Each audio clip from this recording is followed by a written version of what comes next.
อนุโลมก็เรียงตามลำดับตั้งแต่ยามต้นยามกลางยามสุดท้ายพอสัปดาห์ที่สองเราได้นำมาพิจารณาอีกตั้งแต่มัชฌิมยามเป็นปฏิโลมคือย้อนกลับตามลำดับแล้วก็ย้อนกลับเราไม่เคยที่จะหยุดใช้เวลาและพิจารณาเป็นรอบไม่รู้กี่ร้อยกี่พันรอบพระองค์ทรงยืนยันว่างานนี้ถ้าผู้ที่ได้เป็นพระอรหันต์แล้วนำปฏิจจสมุปบาทมาพิจารณาแล้วยังเห็นชัดเจนถึงความหมุนเวียนของมนุษยชาติจากวัฏฏะที่หาต้นชนปลายไม่ได้และมาถึงที่สุดด้วยการพัฒนาจิตไปหาความสุขที่ยั่งยืนที่เกษมเราในฐานะเป็นชาวพุทธก็มีความคิดอย่างเดียวกันว่าชีวิตนี้ต้องพัฒนาเพราะโลกนี้มีการพัฒนาตลอดเวลา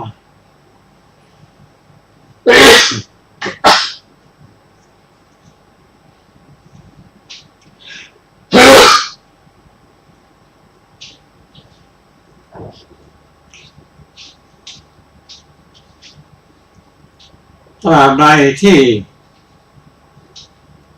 คนเราปรารถนาที่จะก้าวหน้าต้องพิจารณาไม่หยุดไม่ยั้ง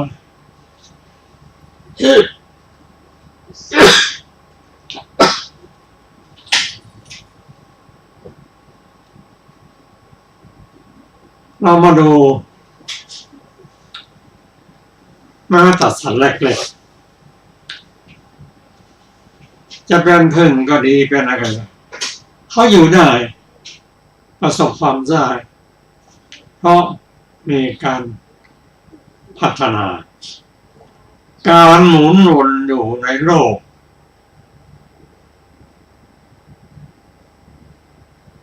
คือในโลกนี้เป็นโลกแห่งโลกธรรมแปดเดี๋ยวมีทุกข์เดี๋ยวมีสุขเดี๋ยวมีสันทานเดี๋ยวมีสรรเสริญเดี๋ยวมีนินทาเดี๋ยวมีการทำยศเดี๋ยวมีการเสียมยศเมื่อมีการขึ้นสูงสุดแห่งยศแล้วก็ตกลงมาทำสูงสุดแล้วก็มีการนินทาไม่เว้นใครเลยนะพระพุทธองค์ยังไม่พ้นจากการนินทาพระองค์เป็นเอกบุรุษเป็นบุรุษเดียวในโลกนี้ที่มีความพยายามภาคเพียรอย่างไม่หยุดหย่อนเพื่อจะหาทางพ้นทุกข์ให้แก่ตนเองและพ้นทุกข์ให้แก่มนุษย์และเทวดานี่เองพระองค์ตรัสว่าชาติราชาในอย่างเราแล้วจะพ้นทุกคนยังไม่ได้ต้องพาคนสัตว์และพ้นจากทุกข์กันด้วยเพราะฉะนั้นธรรมเราที่ปฏิบัติอยู่ในโลกนี้คือศีลสมาธิและปัญญาที่ทำให้เป็นสุขอยู่ในโลกนี้ไม่เพียงพอซะแล้วจะต้องหาทางพ้นจากโลกนี้ด้วยคำแนะนำที่พระองค์ได้สำเร็จเป็นพระอรหันต์พ้นจากโลกนี้แล้ว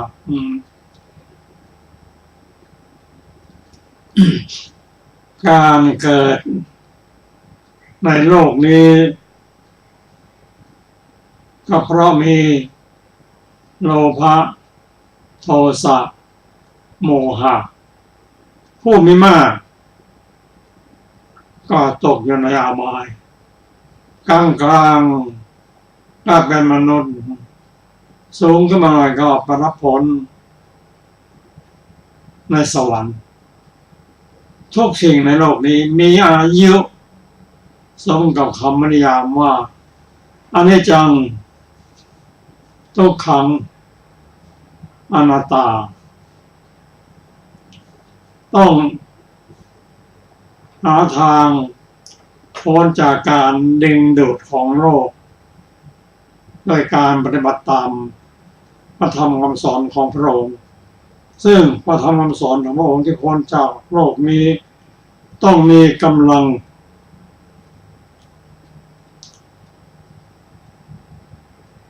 พอที่จะพ้นการดึงดูดของโลกนั่นคือใช้ปัญญาในระดับสูงขึ้นไปปัญญาในระดับโลกเรียกว่าโลกิยปัญญาอยู่ในโลกถ้าเข้าใจก็มีความสุขที่สุดในโลกแต่มันไม่เที่ยงต้องใช้ปัญญาในระดับสูงขึ้นมาเพื่อพ้นแรงดึงดูดนั่นคือวิปัสสนาเป็นแรงที่มีแรงส่งสูงเรียกว่าวิปัสสนาปัญญาจากนั้นก็ต้องใช้ปัญญาระดับสูงขึ้นไปอีกเรียกว่า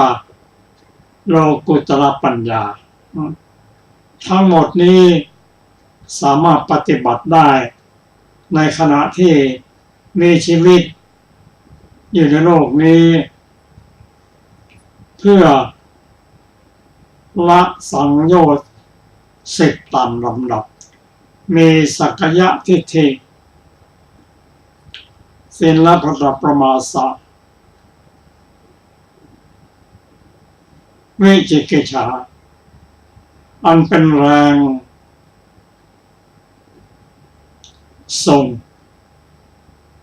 ในขั้นต้นของวิปัสสนาจากนั้นก็พัฒนาทำให้สูงยิ่งขึ้นผู้ที่พัฒนามาถึงระดับของพระโสดาบันนั้นพระองค์ตรัสว่าความทุกข์ลดไปเยอะนะเปรียบจะเหมือนก้อนหินเล็กๆ7 ก้อนที่เปรียบเทียบกับเขาพระสุเมรุนะเกิดที่7 ชาติก็พ้นจากทุกข์แล้วทำปฏิบัติต่อไปทำกิเลสให้เบาบางแล้วให้เบาบางลงก็เหลือเพียง7เหลืออีกเพียงชาติเดียวกันคือสกทาคามีปฏิบัติต่อไปละสังโยชน์คือโอรัมภคิยะสังโยชน์5ได้แล้วคือเพิ่มปฏิเรื่องเพิ่มกามสังโยชน์และปฏิฆะสังโยชน์ได้ก็จะต้องไม่ลงมาเกิดในโลกมนุษย์แล้วนอนอยู่ในสวรรค์ถ้าได้ฌานที่4ก็ปรินิพพานในชั้นสุทธาวาสนั่นแหละถ้าเป็นผู้สั่งสมบุญบารมีมามากนั้นปฏิบัติต่อไปก็ละสังโยชน์เรื่องสูง5ได้คือรูปปราคะอรูปปราคะอุทธัจจะมานะและอวิชชาแล้วก็เป็นพระอรหันต์แล้วสว่างสวัยหมดแล้วพระอรหันต์คืออะไรพระสารีบุตรตอบว่าก็คือความไม่มีโลภะไม่มีโทสะไม่มีโมหะปัญญาสว่างสวัยแล้วเมื่อปัญญาเกิดขึ้นได้โดยอริยมรรคมีองค์8แล้วพรหมจรรย์อยู่จบแล้วความประพฤติเพื่อจะหาความพ้นจากโลกนี้จบแล้วพระองค์เป็นพระอรหันต์แม้ยัง ไม่นิพพานทั้งหมดยังมีชีวิตอยู่ก็เพียงอนุเคราะห์โลกเท่านั้นย่อมเห็นทางทุกสิ่งทุกอย่างเพราะแสงสว่างแห่งปัญญาพระองค์จึงตรัสว่า เพราะอวิชชาดับไปโดยไม่มีเหลือด้วยปัญญาในระดับมรรคเจ็ดมรรคแปด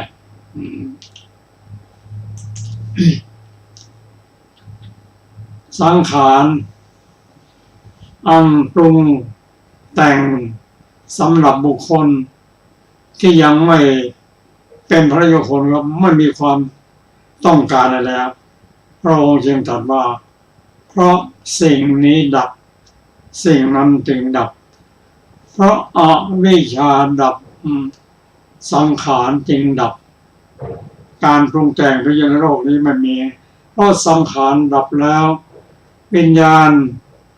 ที่จะมาเกิดนั้นมาจากไหนวิญญาณก็ดับเมื่อวิญญาณดับรูปนามก็ดับเมื่อรูปนามดับ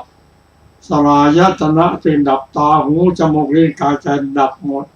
สลายตนะดับผัสสะดับเมื่อผัสสะดับเวทนาดับไม่มีทุกข์ไม่มีสุขเมื่อเวทนาดับความพึงพอใจในความสุขนั้นอันเป็นของชั่วคราวก็ดับไปด้วยตัณหาก็ดับความอยากดับความเพลิดเพลินดับเมื่อตัณหาดับความยึดมั่นก็ดับไปอุปทานก็ดับไปเมื่ออุปทานดับภพมีกรรมภพแล้วปฏิภพก็ดับไปไม่รู้การปรุงแต่งไม่มีแล้วปฏิภพมาจากไหนเมื่อภพดับชาติดับเมื่อไม่เกิดจะอะไรมาแก่มาเจ็บมาตายกองทุกข์ทั้งหมดทั้งสิ้นก็ดับไปด้วยประการชนนี้รายละเอียดที่เราได้รับจากอากาศจะเพิ่มเติมให้เราได้เข้าใจมากขึ้นก็ขอเชิญอาจารย์สรภาค่ะสวัสดีค่ะท่านผู้ฟังที่เคารพทุกท่าน วันนี้เราจะมาต่ออรรถกถานะคะแล้วขอย้อนหลังไปอีกหนึ่งหน้านะคะวิมุตติสุขนี้นั้นมีสองอย่างโดยการจำแนกความเป็นไปของผลจิตคือในมรรควิถีหนึ่งในการอื่นหนึ่ง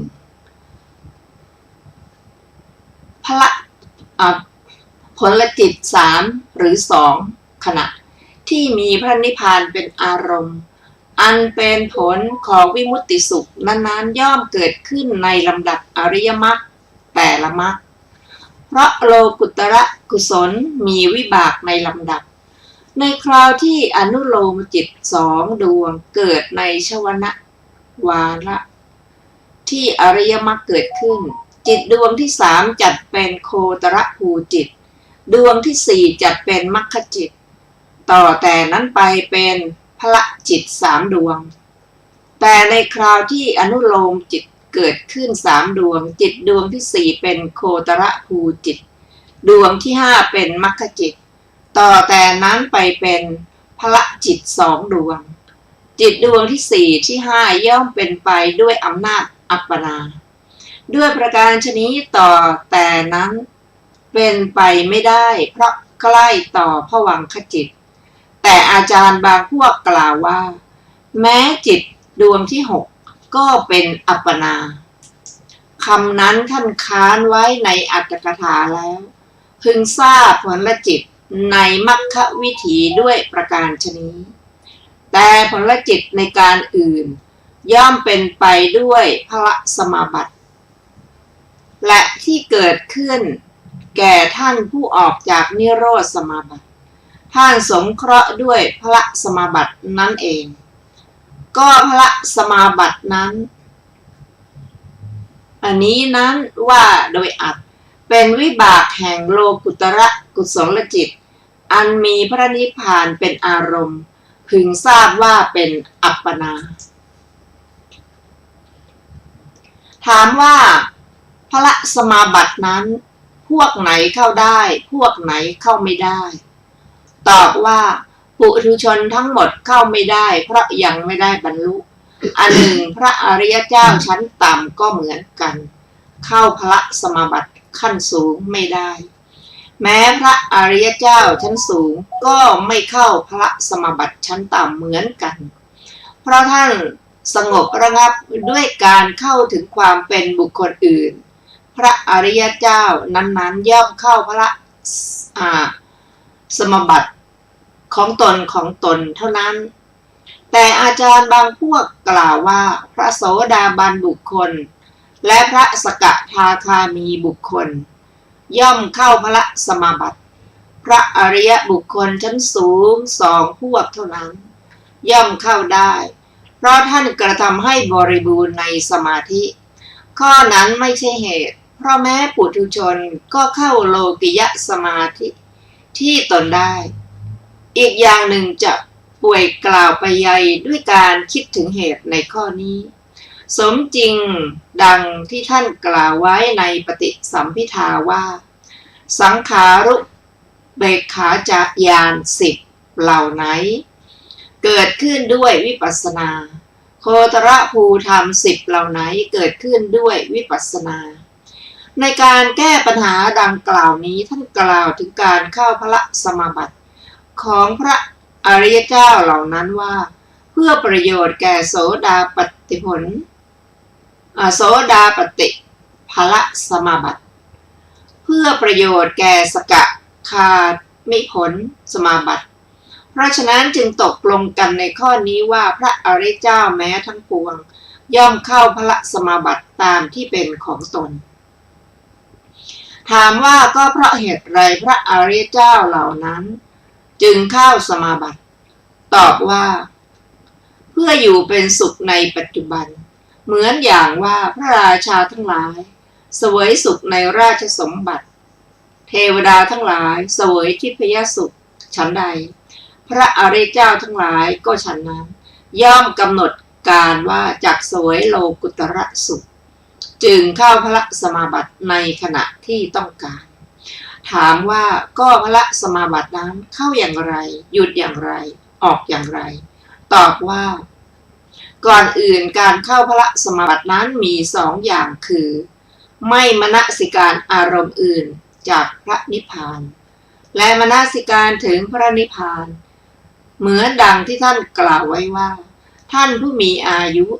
ปัจจัยแห่งการเข้าเจโตวิมุตติสมาบัติอันไม่มีนิมิตมี2 อย่างคือการไม่มนสิการถึงนิมิตทั้งปวงและการใส่ใจถึงธาตุที่หานิมิตไม่ได้ก็ในที่นี้มีลำดับการเข้าพระสมาบัติดังต่อไปนี้พระอริยสาวกผู้ต้องการพระสมาบัติไปในที่ลับหลีกเร้นอยู่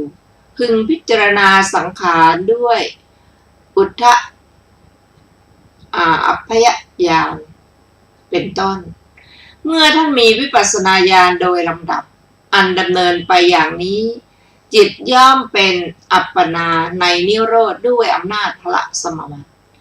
ในลำดับโคตรภูญาณมีสังขารเป็นอารมณ์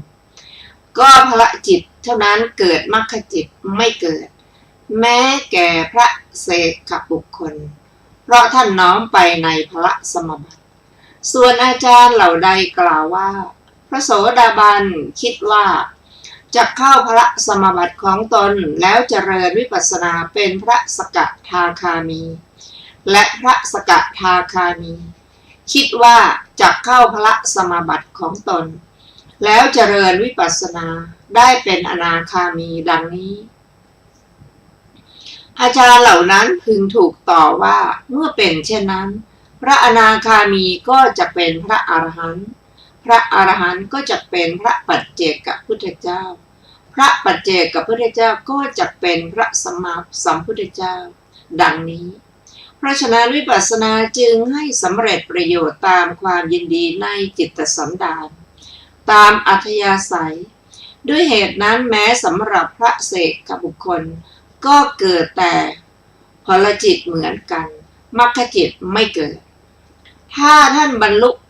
มรรคจิตที่สัมปยุทธ์ด้วยปฐมฌานไซร้แม้ภวจิตที่สัมปยุทธ์ด้วยปฐมฌานเท่านั้นก็เกิดแก่ท่าน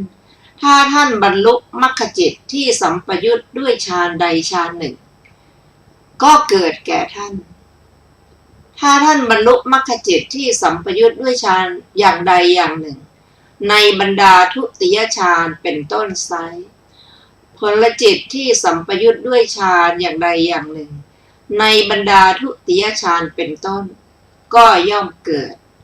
ถามว่าก็เพราะเหตุไรในที่นี้โคตรภูญาณจึงไม่มีนิพพานเป็นอารมณ์เหมือนญาณที่เป็นปุเรจาริกะของมรรคญาณตอบว่าเพราะ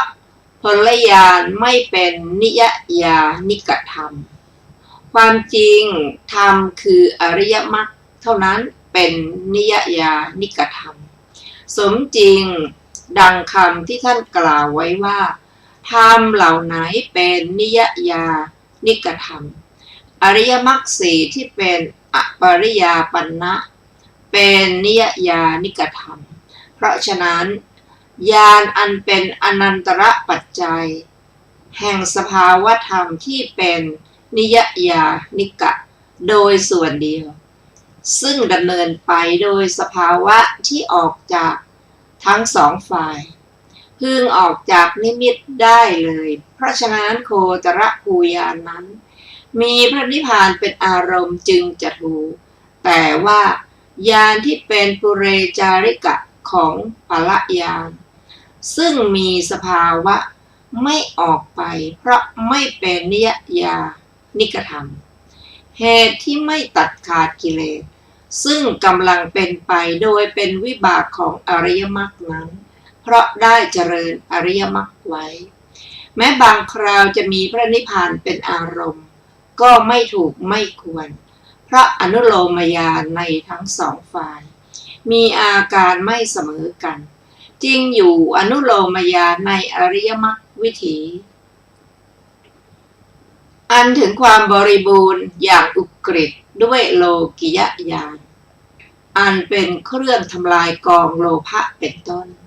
อันมากมายซึ่งไม่เคยแทงตลอดได้อย่างดีเกิดขึ้นอนุโลมแก่มรรคญาณส่วนในพละสมาบัติวิธีอนุโลมญาณนั้นไม่มีความขวนขวายในอริยมรรควิถีนั้นเพราะตัดกิเลสนั้นๆได้เด็ดขาดเกิดเป็นเพียงบริกรรมแห่งความพรั่งพร้อมด้วยสุขอันเกิดแต่พระสมาบัติของพระอริยเจ้าทั้งหลายอย่างเดียวเพราะฉะนั้นอนุโลมญาณเหล่านั้นจึงไม่มีการออกจากปัจจัยไหนๆเพราะญาณในที่สุดแห่งอนุโลมญาณเหล่านั้นอันมีสังขารเป็นนิมิตพึงมีพระนิพพานเป็นอารมณ์จากการออกจากสมาบัติก็เพราะคำอธิบายดังว่านี้เมื่อพระเสกบุคคลพิจารณาสังขารทั้งหลายด้วยอุทยพยญาณเป็นต้นเพื่อจะใช้พระสมบัติของตนบังผลละจิตเท่านั้นจึงเกิดในลำดับวิปัสสนาญาณมรรคไม่เกิดฉะนั้นเนื้อความดังกล่าวมานี้แลจึงเป็นอันสมบูรณ์แล้วพึงทราบการเข้าพระสมบัติดังกล่าวมาอย่างนี้ก่อนก็พระสมาบัตินั้นมีการตั้งอยู่โดยอาการ3อย่างพระบาลีว่าผู้มีอายุปัจจัยแห่งการตั้งอยู่ของเจโตวิมุตติอันหานิมิตไม่ได้มี3อย่างแลคือการไม่มนสิการถึงนิมิตทั้งปวงหนึ่งการมนสิการถึงธาตุอันหานิมิตไม่ได้หนึ่งการปรุงแต่งในการก่อนหนึ่งใน3อย่างนั้นบทว่าปุเพจะอภิสังขาโรได้แก่การกำหนดเวลาในการก่อนเข้าสมาบัติและพละสมาบัตินั้นไม่มีการออกตราบเท่าที่ยังไม่ถึงเวลานั้น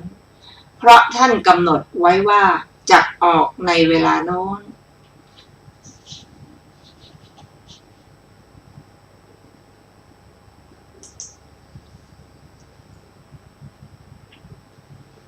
อันหนึ่งพระสมาบัตินั้นย่อมมีการออกโดยอาการสองอย่างเพราะพระบาลีว่า